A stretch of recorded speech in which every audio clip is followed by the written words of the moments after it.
Hello नमस्कार दोस्तों, मैं पीयूष जायसवाल स्वागत करता हूं आप लोगों का अपने इस चैनल पे। तो दोस्तों, मैंने इससे पिछली वाली वीडियो में आपको पास्ट कंटीन्यूअस टेंस तथा उसके अफर्मेटिव सेंटेंस के बारे में बताया था। तो अफर्मेटिव सेंटेंस के बाद हमारा नेगेटिव सेंटेंस आता है। तो आज हम उसके बारे में देखेंगे कि उसे कैसे बनाते हैं। तो आइए देखते हैं कि पास्ट कंटीन्यूअस टेंस का निगेटिव सेंटेंस कैसे बनाएंगे। तो पास्ट कंटीन्यूअस का कौन सा सेंटेंस? Negative sentence.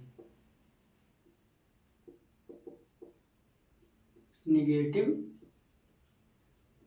सेंटेंस जिसकी हिंदी होती है नकारात्मक वाक्य। क्या होती है? नकारात्मक वाक्य।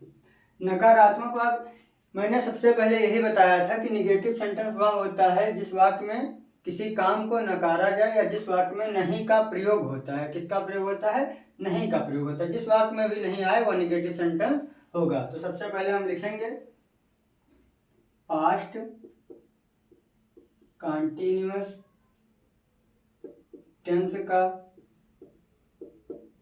निगेटिव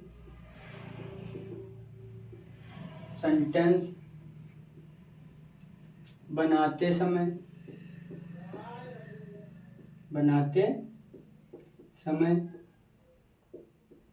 निम्न बातों का ध्यान रखते हैं।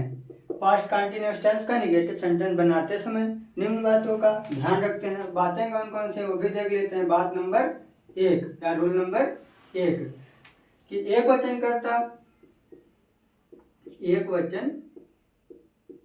करता तथा आई के साथ। एक वचन करता क्या क्या होता है? ही, सी, इट, राम, सीता, यही सब हमारा क्या है? एक वचन करता तथा आई के साथ। अब निगेटिव में क्या आएगा? नहीं आएगा। क्या आएगा? नहीं आएगा। तो आई के साथ नहीं की अंग्रेजी। एक वचन करता तथा आई के साथ नहीं की अंग्रेजी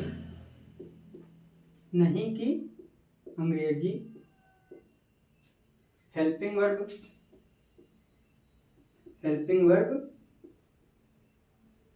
अब एक वचन के साथ हेल्पिंग वर्ब क्या लगता है? वाज लगता है। क्या लगता है? वाज लगता है। तो एक वचन करता तथा आई के साथ नहीं की अंग्रेजी हेल्पिंग वर्ब वाज के बाद नॉट का प्रयोग करते हैं। नहीं है तो क्या लगेगा? नॉट लगेगा। तो वाज के बाद नॉट का प्रयोग करते हैं। नॉट का प्रयोग करते हैं। एक वचन तथा आई के साथ नहीं की अंग्रेजी वाज के बाद नॉट लगाएंगे और बहुवचन के साथ बियर के बाद नॉट लगाएंगे। तो रूल नंबर 2 क्या हमारा? रूल नंबर 2 बहुवचन करता we, you, they et cetera. We, you, they के साथ। बी, यू, दे के साथ किसकी अंग्रेजी? नहीं की अंग्रेजी। निगेटिव सेंटेंस है तो क्या आएगा? नहीं। तो नहीं की अंग्रेजी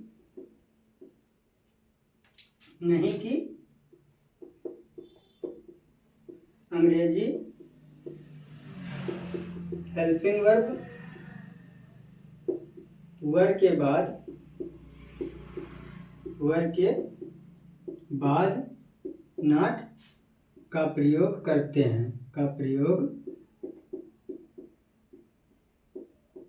करते हैं।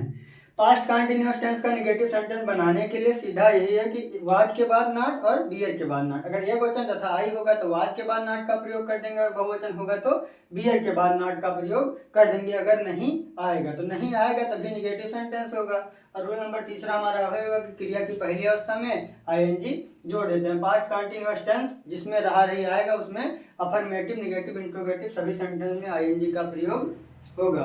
तो फार्मूला भी लिखना चाहें तो लिख सकते हैं हम। फार्मूला सबसे पहले क्या लिखेंगे? Subject plus helping verb. Helping verb हमारा क्या है? Was, beer. हेल्पिंग वर्ब हमारा क्या है? Was, were. Subject plus helping verb plus was के बाद नॉट और बियर के बाद नॉट, अर्थात हेल्पिंग वर्ब के बाद नॉट प्लस वर्ब की फर्स्ट फॉर्म में आईएनजी। वर्ब की फर्स्ट फॉर्म में आईएनजी प्लस ऑब्जेक्ट। तो फार्मूला क्या कहता है, सबसे पहले सब्जेक्ट लिखेंगे, फिर उसके बाद हेल्पिंग वर्ब, अगर एक वचन होगा तो वाज और बहुवचन होगा तो बियर। हेल्पिंग वर्ब के बाद नॉट का प्रयोग करेंगे और क्रिया की पहली अवस्था में आईएनजी जोड़ देंगे, और अगर ऑब्जेक्ट होगा तो लिखेंगे, नहीं तो फुल स्टॉप का प्रयोग करेंगे। आइए एग्जाम्पल के साथ समझते हैं कि निगेटिव सेंटेंस को कैसे बनाएंगे। निगेटिव सेंटेंस को कैसे बनाएंगे, तो मैंने पहला एग्जाम्पल लिखा, वह बाजार नहीं जा रहा था।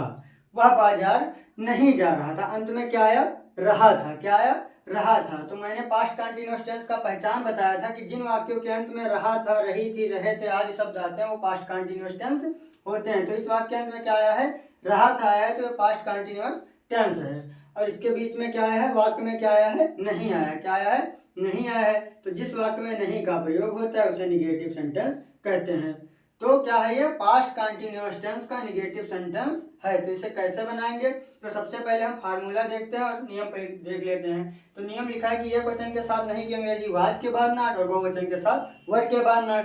तो वह क्या है, एक वचन है, तो एक वचन के साथ क्या लगेंगे, वाज के बाद नॉट। और फार्मूला भी हमारा कहता है सबसे पहले क्या लिखेंगे, सब्जेक्ट। तो सब्जेक्ट हमारा क्या है, कर्ता हमारा क्या है, वह है, तो वह का क्या होगा, ही। सब्जेक्ट हो गया, सब्जेक्ट के बाद हेल्पिंग वर्ब वाज और वर। तो ही एक वचन है, तो एक वचन के साथ क्या लगेंगे, वाज लगाएंगे, तो ही वाज। फिर क्या है, वाज के बाद नॉट, तो वाज के बाद नॉट का प्रयोग कर दिए, ही वाज नॉट। अब क्या, वर्ब की फर्स्ट फॉर्म में आईएनजी। इस वाक्य में क्रिया क्या है, क्रिया है जाना। क्रिया क्या है, जाना। जो कुछ हम करते हैं वही क्रिया होता है, तो क्रिया क्या है, जाना। तो जाना की पहली अवस्था होती है गो, और क्रिया की पहली अवस्था में आईएनजी जोड़ देंगे, तो क्या हो गया, going. He was not going, वह नहीं जा रहा था। कहाँ नहीं जा रहा था, बाजार नहीं जा रहा था। अगर हम गतिशील होते हैं तो टू का प्रयोग करते हैं, तो टू मार्केट। ऑब्जेक्ट हमारा क्या हो गया, मार्केट। फार्मूला हमारा क्या कहता है, सबसे पहले सब्जेक्ट, फिर हेल्पिंग वर्ब, फिर नॉट, फिर क्रिया की पहली अवस्था में आईएनजी, फिर ऑब्जेक्ट, अंत में फुल स्टॉप। तो वह बाजार नहीं जा रहा था, he was not going to market. अगर यहीं पे बहुवचन होता तो यहाँ पे वर लगा देते, बस बन गया। तो आइए बहुवचन का भी एक एग्जाम्पल देख लेते हैं। मैंने लिखा, हम क्रिकेट नहीं खेल रहे थे। हम क्रिकेट नहीं खेल रहे थे, नहीं आया तो निगेटिव सेंटेंस है। तो हम की अंग्रेजी क्या होती है, बी। अब बी क्या है, बहुवचन है, तो बहुवचन के साथ क्या लगेगा, वर लगेगा। अब नहीं है तो वर के बाद क्या लगेगा, नॉट। सबसे पहले सब्जेक्ट, फिर हेल्पिंग वर्ब, फिर नॉट, तो बी वर्ब नॉट। वर्ब की फर्स्ट फॉर्म में आईएनजी। वर्ब क्या है इसमें, खेलना। खेलना क्या है, वर्ब है, तो खेलना का होता है प्ले, और इसमें आईएनजी लगेगा तो हो जाएगा प्लेइंग। तो B we are not playing, हम नहीं खेल रहे थे। क्या नहीं खेल रहे थे, क्रिकेट, तो क्रिकेट लिख देंगे, B we are not playing cricket. बस ये बन गया। तो आशा करता हूं दोस्तों आप लोगों को पास्ट कंटीन्यूअस टेंस का निगेटिव सेंटेंस भी समझ में आया होगा। तो फिर मिलते हैं इंट्रोगेटिव सेंटेंस के साथ। अगर वीडियो पसंद आई हो तो लाइक, कमेंट और सब्सक्राइब करना ना भूलें। धन्यवाद।